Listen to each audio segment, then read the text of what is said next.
Your Excellency,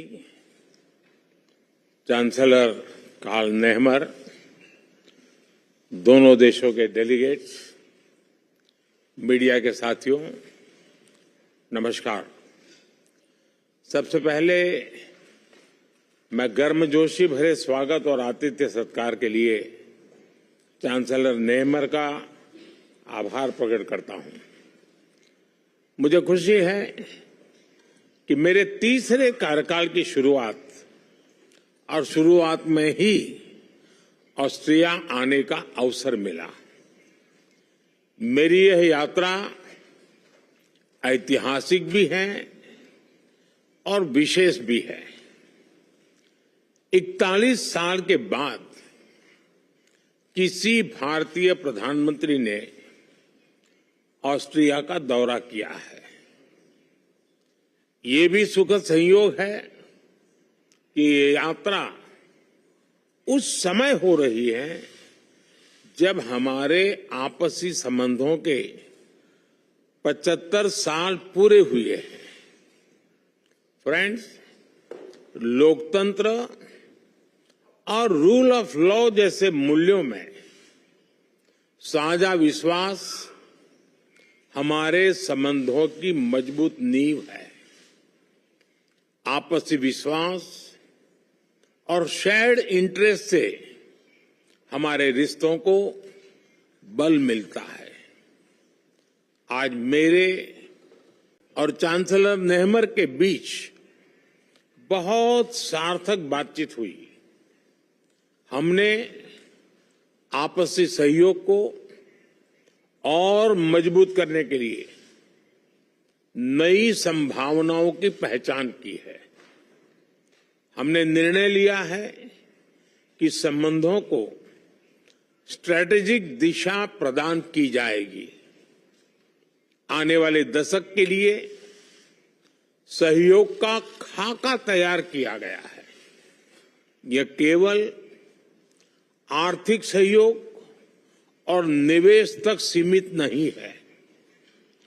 infrastructure विकास, innovation, renewable energy, hydrogen, water and waste management, artificial intelligence, quantum जैसे क्षेत्रों में एक दूसरे के सामर्थ्य को जोड़ने का काम किया जाएगा।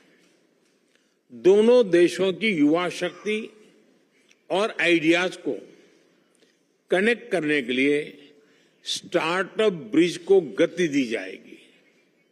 मोबिलिटी और माइग्रेशन पार्टनरशिप पर पहले से समझौता हुआ है।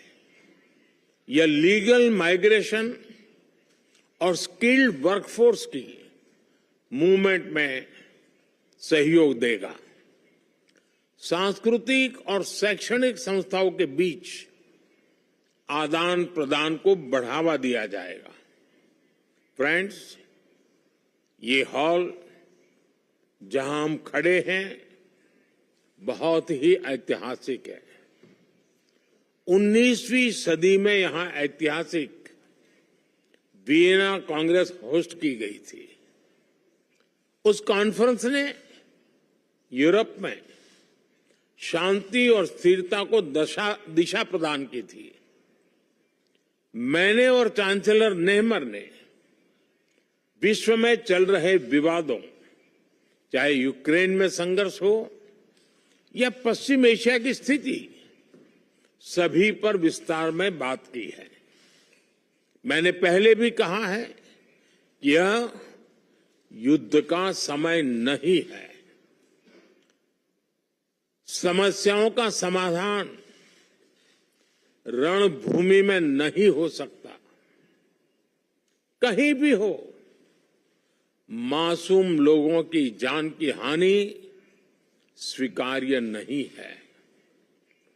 भारत और ऑस्ट्रिया शांति और स्थिरता की जल्द से जल्द बहाली के लिए डायलॉग और डिप्लोमेसी पर बल देते हैं। इसके लिए हम दोनों मिलकर हर संभव सहयोग देने के लिए तैयार है। फ्रेंड्स, आज मानवता के सामने क्लाइमेट चेंज और आतंकवाद जैसी चुनौतियों पर भी हमने विचार साझा किए।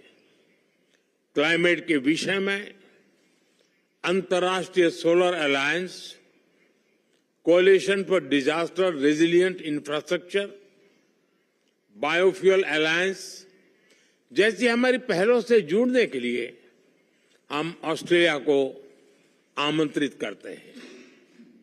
हम दोनों आतंकवाद की कठोर निंदा करते हैं। हम सहमत हैं कि ये किसी भी रूप में स्वीकार्य नहीं है। इसको किसी तरह भी जस्टिफाई नहीं किया जा सकता।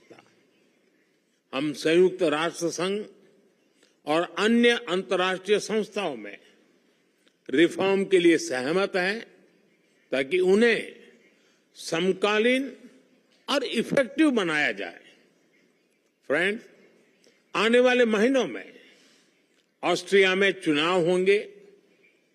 मैं लोकतंत्र की जननी और विश्व के सबसे बड़े लोकतंत्र भारत के लोगों की ओर से चांसलर नेहमर और ऑस्ट्रेलिया के लोगों को अनेक अनेक शुभकामनाएं देता हूं। कुछ देर बाद हम दोनों देशों के सीईओ से मिलेंगे। मुझे ऑस्ट्रिया के माननीय राष्ट्रपति जी से भी मिलने का सौभाग्य मिलेगा। एक बार फिर मैं चांसलर नेहमर के प्रति उनकी मित्रता के लिए आभार प्रकट करता हूं और भारत यात्रा करने के लिए मैं आपको निमंत्रित करता हूं। बहुत बहुत धन्यवाद। Thank you.